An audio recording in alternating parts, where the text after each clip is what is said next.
बढ़ते हैं, इसी टॉपिक का नेक्स्ट पार्ट है dynamic equilibrium.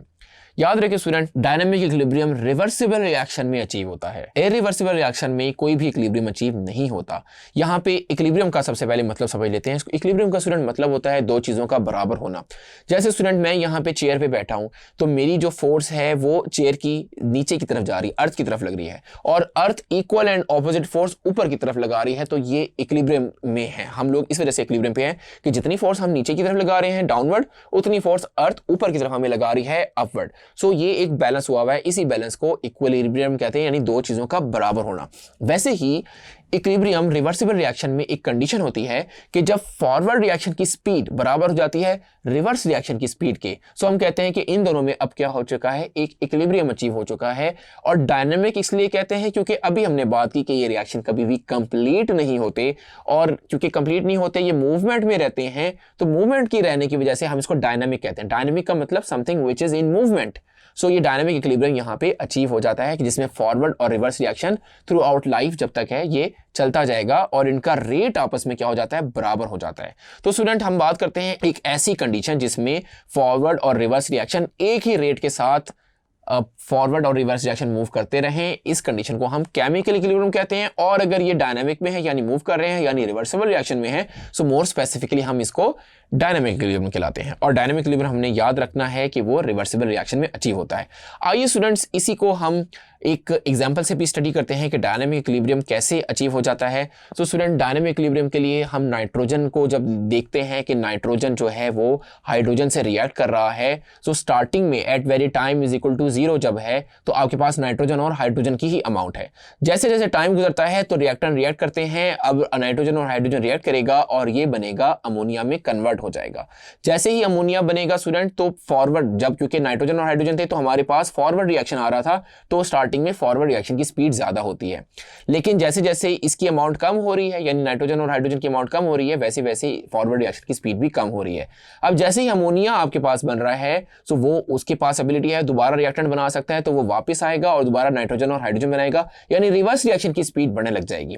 So forward reaction की स्पीड कम हो रही है, रिवर्स की स्पीड बढ़ रही है। इसी तरह फॉरवर्ड की कंसंट्रेशन कम हो रही है, रिवर्स की कंसंट्रेशन बढ़ रही है, लेकिन आहिस्ता आहिस्ता फिर वो भी कम होती जाएगी। और एक वक्त ऐसा आएगा कि जब दोनों की कंसंट्रेशन बराबर हो जाएंगी, यानी कांस्टेंट हो जाएगी। वो बराबर भी हो सकती है और कांस्टेंट भी हो सकती है। जैसे नाइट्रोजन, हाइड्रोजन और अमोनिया, इनकी कंसंट्रेशन जब कांस्टेंट हो जाए और फॉरवर्ड रिएक्शन की स्पीड बराबर हो जाए रिवर्स रिएक्शन की स्पीड के, सो इसी कंडीशन को हम कहेंगे डायनामिक इक्विलिब्रियम।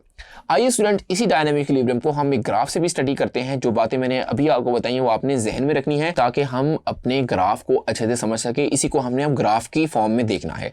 तो स्टूडेंट हम ग्राफ ड्रॉ करते हैं और एक्स एक्सिस पे हम ले लेते हैं टाइम को, ये आ गया हमारा टाइम, और वाई एक्सिस पे हम ले लेते हैं अमाउंट को, यानी कॉन्सेंट्रेशन, जो कि जिसके यूनिट होते हैं मोल्स पर डेसीमीटर क्यूब। तो स्टूडेंट जब टाइम बिल्कुल जीरो है, हम इसको यहाँ पे देखें, टाइम जीरो कहाँ पर होगा, ये वाला पॉइंट आपका टाइम जीरो का होगा। ये टाइम जीरो है, फिर यहाँ पे लेट सपोज हम पॉइंट लगा लेते हैं, ये 10 सेकंड हो गया, ये 20 हो गया, ये 30 हो गया, ये 40 सेकंड हो गया, ये लेट सपोज 50 सेकंड हो गया। इसी तरह कॉन्सेंट्रेशन है, यहाँ पे 10 मोल्स पर डीएम क्यूब है, 20 मोल पर डीएम क्यूब है, 30 moles per DM cube, 40 moles per DM cube, 50 moles per DM cube.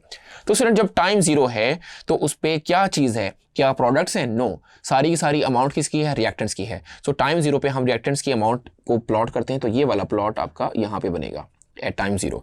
और अगर हम बात करें प्रोडक्ट्स की, तो प्रोडक्ट्स क्योंकि होती ही नहीं है, तो टाइम जीरो पे प्रोडक्ट भी क्या होंगे, जीरो होंगे। तो ये वाला आपका प्रोडक्ट की अमाउंट यहाँ पे बन जाएगी, राइट। सो होपफुली आपको क्लियर हो गया। अब चलते हैं कि जब टाइम आगे बढ़ता है 10 सेकंड आगे, ये लेट सपोज हम इसको 10 कह देते हैं, तो 10 सेकंड बाद क्या हुआ, रिएक्टेंट यूज हो रहे हैं तो उसकी अमाउंट कम होगी, प्रोडक्ट्स बन रहे हैं तो प्रोडक्ट्स की अमाउंट बढ़ेगी। तो ये देखिए आपको क्या पॉइंट मिलेगा, ये पॉइंट आपको मिला 10 पे, ये वाली कॉन्सेंट्रेशन आपको मिली रिएक्टेंट्स की, और प्रोडक्ट की कॉन्सेंट्रेशन थोड़ी सी बढ़ेगी, तो 10 पे आपको ये वाली कॉन्सेंट्रेशन लेट सपोज मिल गई प्रोडक्ट की।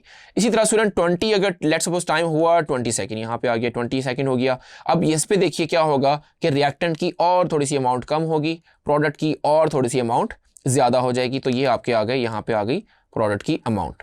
तो स्टूडेंट इसी तरीके से ये ग्राफ चलता जाएगा कि एक वक्त ऐसा आएगा कि जब इनकी कॉन्सेंट्रेशन हो जाएंगी कांस्टेंट, इसकी कॉन्सेंट्रेशन यानी रिएक्टेंट और प्रोडक्ट की कॉन्सेंट्रेशन हो जाएगी कांस्टेंट। बस इसी पॉइंट को हम कहेंगे डायनामिक इक्विलिब्रियम। अब मैं इसको ज़रा जोड़ देते हैं इनको ग्राफ से।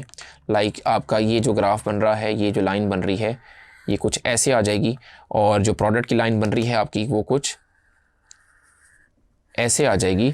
तो देखिए स्टूडेंट, इस पॉइंट पे ये कॉन्सेंट्रेशन आपकी, इस पॉइंट पे ये जो मैं डॉटेड लाइन शो कर रहा हूँ, इस पॉइंट पे कॉन्सेंट्रेशन कांस्टेंट होगी। कैसे पता चला?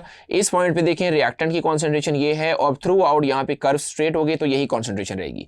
इसी तरह इस पॉइंट पे कॉन्सेंट्रेशन आपकी ये है और ये रिएक्टेंट की कॉन्सेंट्रेशन, तो थ्रू आउट आपकी कॉन्सेंट्रेशन ये रहेगी। तो स्टूडेंट, जिस पॉइंट पे कॉन्सेंट्रेशन हो जाए कांस्टेंट और रेट फॉरवर्ड रिएक्शन की, अगर हम इसको रेट के अकॉर्डिंग देखें, आगे चल के मैं बताऊंगा, तो रेट ऑफ फॉरवर्ड बराबर हो जाता है रेट ऑफ रिवर्स रिएक्शन के। तो ये होता है स्टूडेंट डायनामिक इक्विलिब्रियम का पॉइंट। इसी पॉइंट को हम कहेंगे ये है स्टेट ऑफ डायनामिक इक्विलिब्रियम, कि जब फॉरवर्ड और रिवर्स की जो स्पीड है वो बराबर हो जाए और कॉन्सेंट्रेशन आपकी क्या हो जाए, कांस्टेंट हो जाए। सो होपफुली स्टूडेंट आपको डायनामिक इक्विलिब्रियम का सारा मेथड अच्छे से समझ आ गया होगा।